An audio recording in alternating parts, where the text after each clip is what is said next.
Ұстаз болу, мейірім шуағы мен адамгершілік ұлылығын баланың бойына дарыту, шәкіртке ата-анасындай болып тәрбие сыйлау, жас ұрпақтың болашаққа барар жолын айқындап беру. Әр уақытта ұстаз еңбегі шәкіртімен бағаланады. Менің тағылымды ұстаз болып қалыптасуыма оқушыларым жол ашты десем қателеспеймін. Әрбір жеткен жетістік пен марапаттың салмағын шынайы сезіне білдім.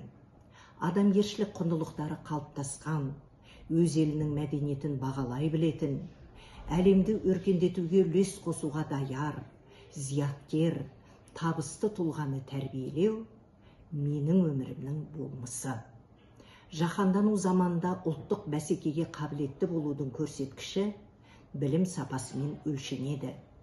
Білім беру жүйесін халықаралық биікке көтеру кезек күттірмейтін өзекті мәселе.